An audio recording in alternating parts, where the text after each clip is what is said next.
những điều người khôn ngoan luôn biết rất rõ. Biết ai đang giả dối, biết ai đang toan tính, biết ai đang nói một đằng, nghĩ một nẻo, nhưng họ vẫn chọn giữ im lặng. Không phải vì họ yếu đuối, không phải vì họ không dám lên tiếng, mà vì họ hiểu sâu sắc một điều: không phải chuyện gì cũng đáng để lời nói lên tiếng. Bởi càng sống, họ càng thấm. Nói đúng lúc là trí tuệ, nói ít lại là bản lĩnh, và không nói gì đôi khi là đỉnh cao của sự hiểu biết. Trong một thế giới nơi mọi người đều vội vàng phản ứng, vội vàng chứng minh, vội vàng kể lể, thì người biết giữ im lặng đúng lúc lại trở thành người vững vàng nhất. Giữa thời buổi mà thị phi nhiều hơn sự thật, giữa mạng xã hội mà một câu nói có thể bị cắt ghép, bóp méo rồi tung đi khắp nơi, thì giữ miệng chính là giữ phước, giữ im lặng chính là giữ bình yên. Và trong video này, kênh Cổ Nhân Xưa không đến để thuyết giảng, mà đến để chia sẻ một bài học rất sâu sắc mà người khôn ngoan nào cũng nằm lòng, nhưng rất ít người từng nói ra. Bởi có những điều không cần được nói ra rầm rộ, chỉ cần được lắng nghe bằng trái tim. Hãy nghe không chỉ bằng tai, hãy cảm nhận không chỉ bằng suy nghĩ. Vì đôi khi một phút im lặng hiểu biết còn có giá trị hơn cả ngàn lời hùng biện. Và đó là nơi sự tỉnh thức bắt đầu. Có một sự thật mà bạn sẽ nhận ra khi trưởng thành hơn trong tâm trí. Người càng hiểu sâu, càng nói ít. Người càng từng trải, càng ít cần thể hiện.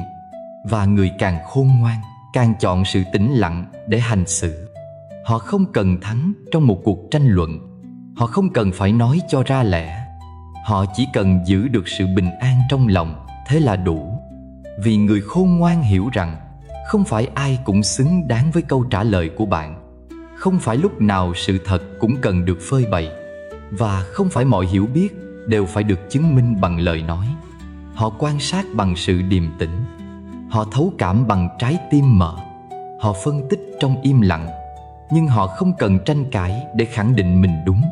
Bởi họ biết rõ, nói khi người khác chưa sẵn sàng nghe là lãng phí năng lượng. Nói khi cảm xúc còn nóng là gieo nghiệp bằng lời. Nói điều đúng nhưng ệ sai thời điểm cũng là sai. Thế nên họ chọn biết mà không cần nói. Họ chọn hiểu mà không cần chứng minh. Và họ chọn sống tỉnh thức trong từng khoảnh khắc, thay vì thắng trong từng cuộc nói chuyện. Nếu bạn từng cảm thấy mình phải luôn giải thích, phải luôn lên tiếng, phải luôn hơn thua cho đúng, hãy dừng lại một chút và thử làm như người khôn ngoan, chỉ im lặng nhưng hiểu rất sâu. Vì đôi khi một cái gật đầu đúng lúc, một ánh mắt hiểu chuyện, một sự nhẫn nại trong yên lặng còn có sức mạnh hơn ngàn lời hùng biện. Và đó chính là nghệ thuật sống mà bạn sẽ không học được từ sách vở, mà chỉ học được từ chính những lần bạn chọn lặng yên. Hãy ở lại đến cuối video, vì những điều sau đây sẽ thay đổi cách bạn nhìn cuộc sống, và có thể thay đổi cả cách bạn im lặng. Tôi từng gặp một người thầy, không phải trong một ngôi chùa cổ kính hay một đạo tràng trang nghiêm, mà trong một chiều rất đổi bình thường, bên vệ cỏ của một con đường quê vắng. Ông không mặc áo cà sa, cũng chẳng ngồi trên pháp tòa giảng đạo, chỉ là một cư sĩ sống lặng lẽ trong một căn nhà nhỏ lợp lá. Phía sau có một vườn rau và vài lu nước mưa. Cuộc sống của ông đơn sơ đến mức người ta đi ngang còn không nghĩ nơi ấy có người sống. Nhưng kỳ lạ thay, ai từng một lần gặp ông đều không thể nào quên được. Tôi nhớ rất rõ, lần đầu đến thăm ông, tôi mang theo bao nhiêu câu hỏi về đời, về đạo, về nghiệp duyên, về đau khổ, về giác ngộ. Tôi là một kẻ trẻ tuổi, đầu đầy lý tưởng và tâm đầy loạn động. Tôi nghĩ mình sẽ tìm được câu trả lời nơi ông, một người mà người làng vẫn rỉ tai nhau là hiền như nước và biết rất nhiều điều. Nhưng ông lại rất ít nói. Tôi hỏi, thầy ơi, sống sao cho không khổ? Ông mỉm cười, chậm rãi rót một chén trà, rồi đặt xuống trước mặt tôi. Uống đi, rồi sẽ hiểu. Tôi hơi khó chịu, vì tôi mong một câu trả lời cụ thể. Nhưng tôi vẫn uống. Trà nhẹ, thơm và rất lặng. Tôi hỏi tiếp, con phải chọn gì giữa hai hướng đi rất khác nhau trong đời? Ông nhìn tôi, ánh mắt hiền như sương sớm. Tùy duyên mà hiểu, tùy tâm mà thấy. Tôi thoáng bực. Câu đó tôi đã nghe ông nói với người khác. Làm sao một câu đơn giản như vậy lại có thể giải quyết bao điều rối ren trong đầu tôi? Nhưng ông không nói gì thêm. Ông chỉ ngồi đó, nhẹ như không khí, không cố thuyết phục, không cố làm thầy, không cố hướng dẫn như bao người từng làm. Ông chỉ có mặt. Tôi trở về nhà với tâm trạng khó chịu, cảm giác như mình bị xem nhẹ, bị bỏ rơi trong những câu từ mơ hồ. Nhưng điều kỳ lạ là mấy hôm sau, tôi cứ nhớ mãi ánh mắt ông. Ánh mắt không phán xét, không chen ngang, chỉ tiếp nhận một cách trọn vẹn. Và từng đêm sau đó, tôi bắt đầu hiểu ra điều ông muốn nói. Tùy duyên mà hiểu, tức là đừng ép mình phải hiểu mọi thứ ngay. Có những điều cần thời gian, cần trải nghiệm, cần sự lắng xuống mới có thể thấy rõ. Không phải cứ lý trí phân tích là ra kết quả. Có những câu trả lời chỉ hiện lên khi tâm đủ yên, lòng đủ mở. Tùy tâm mà thấy, tức là mỗi người nhìn cùng một sự việc nhưng thấy rất khác nhau, vì cái kính tâm của mỗi người khác nhau. Khi tâm bạn đầy sân si, mọi thứ đều đáng ghét. Khi tâm bạn nhẹ nhàng, mọi thứ đều đáng thương. Cùng một đời sống, nhưng cách ta thấy mới quyết định chất lượng cuộc sống ấy. Từ đó, tôi dần học cách im lặng nhiều hơn. Không vội kết luận, không cần thắng thua. Tôi bắt đầu lắng nghe nhiều hơn, không phải để phản hồi, mà để hiểu thật sự. Tôi quay lại thăm ông nhiều lần sau đó, và mỗi lần ông vẫn là ông, ít nói, nhiều trà, nụ cười nhẹ như mây. Nhưng tôi đã khác. Tôi không còn mong ông nói nhiều nữa, vì tôi hiểu chính sự ít lời của ông là một bài học lớn. Ông không dạy tôi bằng những triết lý rối rắm. Ông dạy tôi bằng chính cách ông sống. Một đời giản dị, một tâm tĩnh lặng, một hiện diện đầy đủ. Có lần một người đến thăm ông, hỏi: thầy sống vậy không chán sao? Không truyền giảng, không độ chúng, không giảng pháp thì ai biết mà học? Ông mỉm cười, rót trà, nói: cái cây không cần hét lên để tỏa bóng mát. Trà ngon, không cần quảng cáo.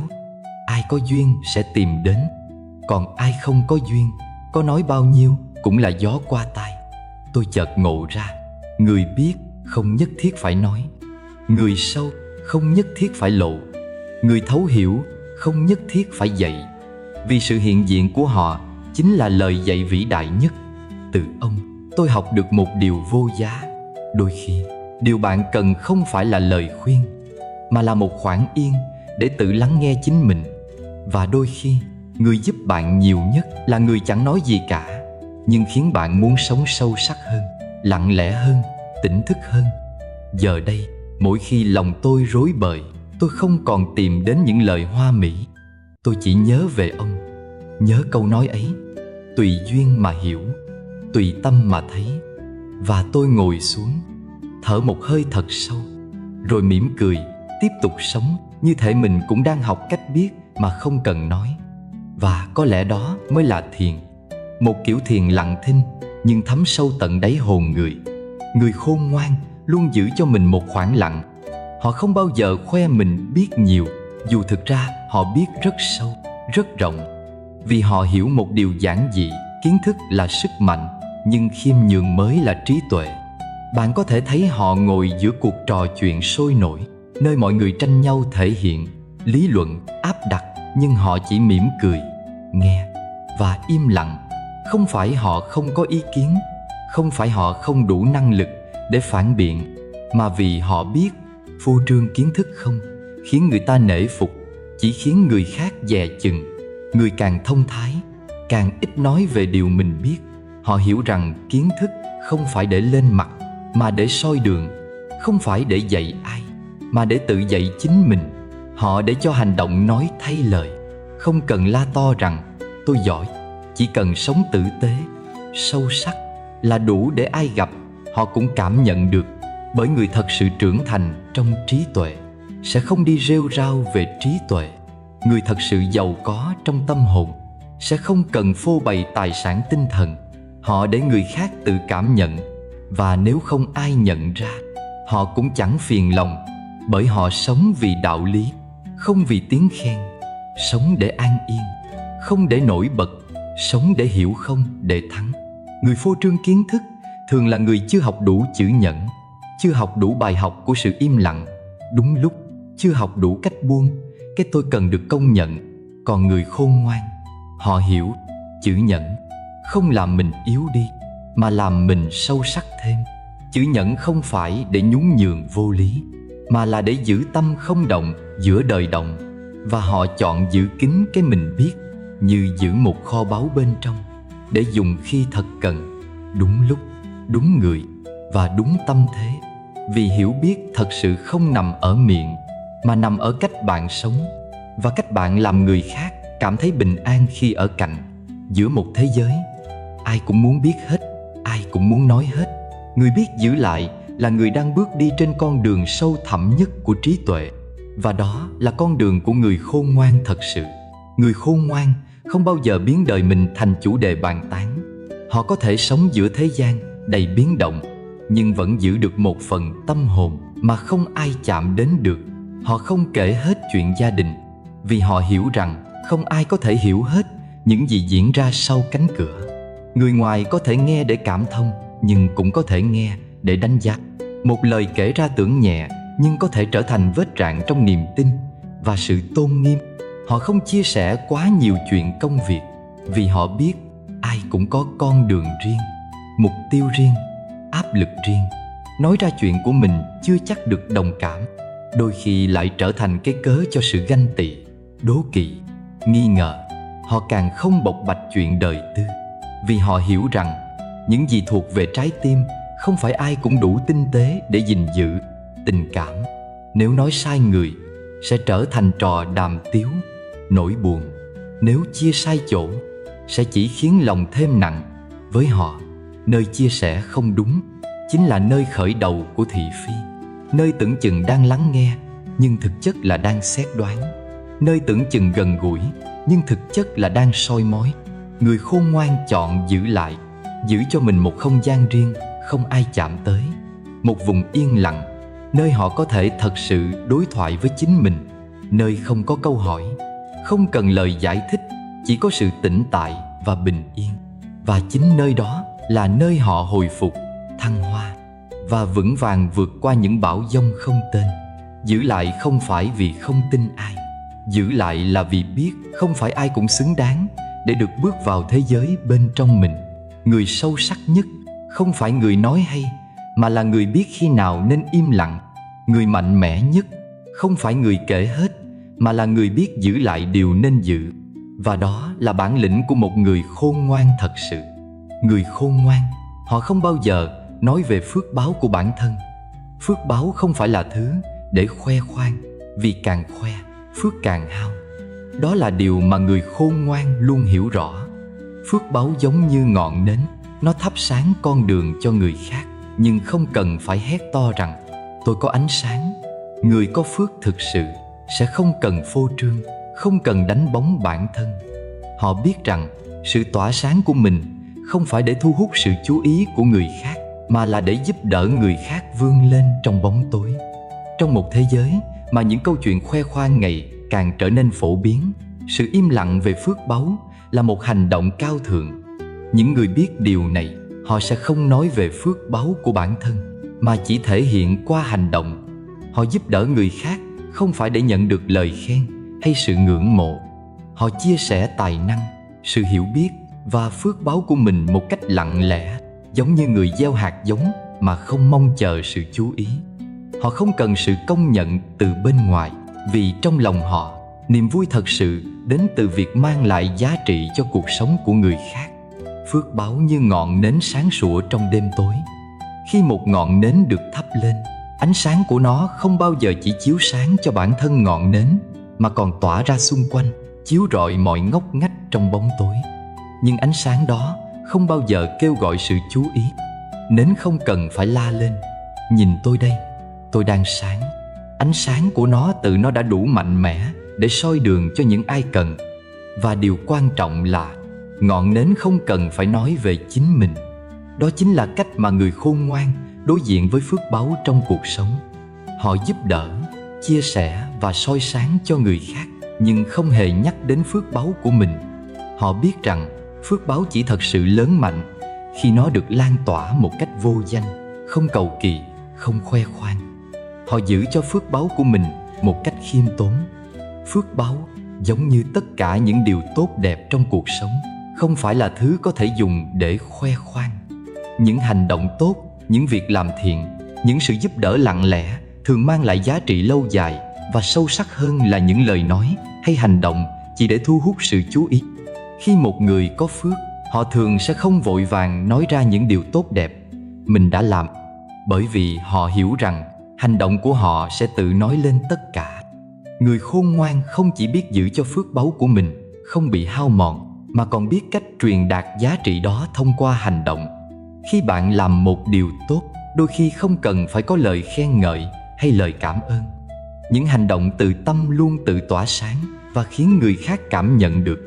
Tại sao khoe khoang về phước báu lại làm hao mòn nó? Phước báu không phải là thứ để phô trương. Một khi bạn bắt đầu khoe khoang về những gì mình có, về những điều tốt đẹp mình đã làm, bạn đã tự đánh mất đi giá trị thực sự của phước báu. Khoe khoang là một hình thức mong muốn nhận lại sự công nhận từ người khác, và khi bạn mong muốn điều đó, bạn đã vô tình giảm đi giá trị của chính những hành động tốt đẹp ấy.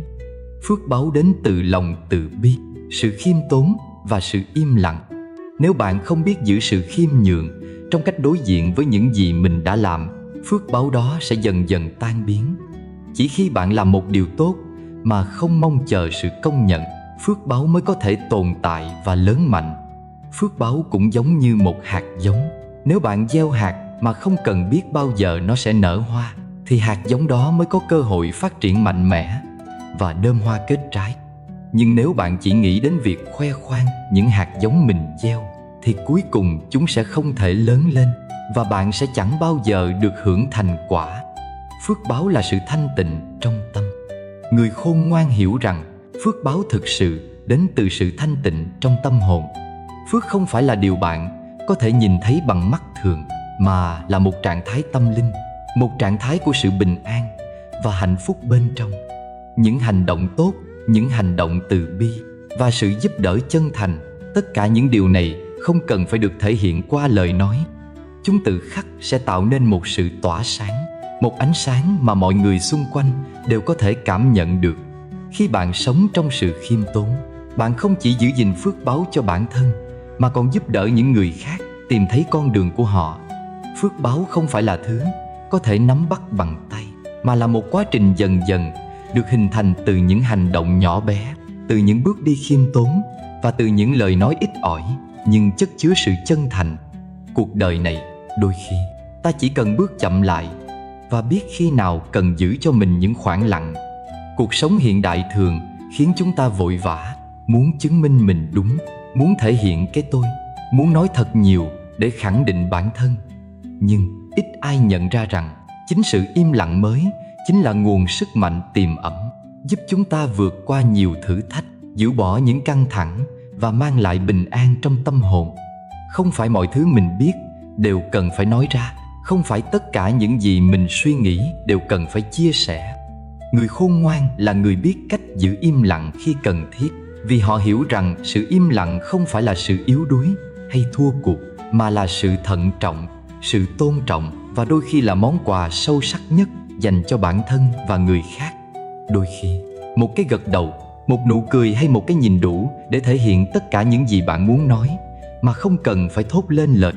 Không phải lúc nào cũng cần chứng minh mình đúng.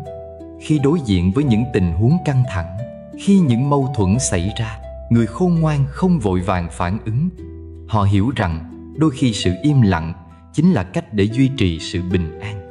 Việc chứng minh mình đúng đôi khi không mang lại kết quả gì, ngoài việc làm cho mối quan hệ trở nên căng thẳng hơn, hoặc thậm chí là xóa đi cơ hội để tìm được sự đồng cảm từ người khác. Thay vào đó, họ chọn sự im lặng, chọn cách nhìn nhận và chờ đợi thời gian lên tiếng thay mình. Im lặng chính là sự lắng động của trí tuệ. Khi chúng ta giữ im lặng, chúng ta không chỉ tôn trọng người khác mà còn tôn trọng chính mình. Im lặng là cơ hội để ta lắng động, để ta suy nghĩ thấu đáo và để nhận ra những điều quan trọng trong cuộc sống. Đôi khi, sự im lặng giúp chúng ta giữ vững lòng kiên nhẫn, giúp chúng ta nhìn nhận rõ hơn vấn đề và giúp chúng ta hiểu được rằng không phải lúc nào mọi sự cũng phải giải quyết ngay lập tức. Giữ kín những gì cần giữ. Cuộc sống này đầy những điều cần giữ kín. Không phải tất cả những gì xảy ra trong đời đều phải chia sẻ. Những bí mật của riêng mình, những nỗi đau thầm lặng, những cảm xúc sâu kín, tất cả đều là những điều cần được bảo vệ trong không gian riêng của bản thân. Việc chia sẻ quá nhiều đôi khi không mang lại lợi ích gì, mà còn dễ dàng khiến ta rơi vào thị phi, khiến ta mất đi sự thanh thản trong tâm hồn. Chính vì vậy, việc biết giữ kín những gì cần giữ sẽ giúp ta giữ vững sự bình an và sự tôn nghiêm của chính mình. Sự yên lặng chính là món quà sâu sắc nhất bạn có thể dành cho chính mình.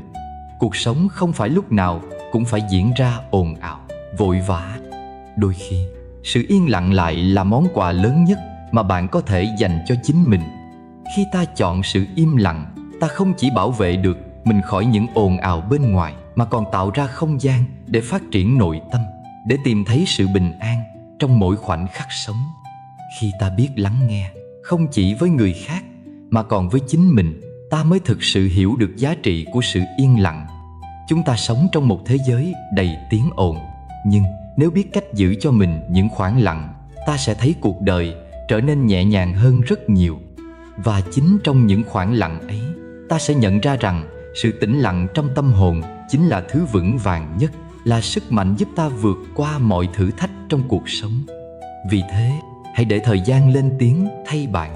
Hãy để sự im lặng là câu trả lời cuối cùng. Khi bạn chọn lắng nghe, chọn im lặng, bạn không chỉ tiết kiệm được năng lượng mà còn tạo ra không gian để trí tuệ và sự bình an thực sự phát triển. Hãy nhớ rằng, sự im lặng không phải là sự thiếu sót, mà là sự tinh tế và sự hiểu biết sâu sắc. Nếu bạn cảm thấy video này đã gợi mở cho bạn một điều gì đó sâu sắc, một khoảnh khắc mà sự im lặng có thể mang lại bình an và trí tuệ, đừng ngần ngại để lại một bình luận dưới video này. Tôi học được cách im lặng đúng lúc. Và đừng quên đăng ký kênh Cổ Nhân Xưa của chúng tôi và chia sẻ video này đến một người bạn, người đang cần một chút bình yên trong tâm hồn. Đôi khi, chỉ cần một lời nhắc nhở nhẹ nhàng cũng đủ để họ tìm lại sự tĩnh lặng giữa những ồn ào cuộc đời. Hãy cùng nhau lan tỏa sự bình an.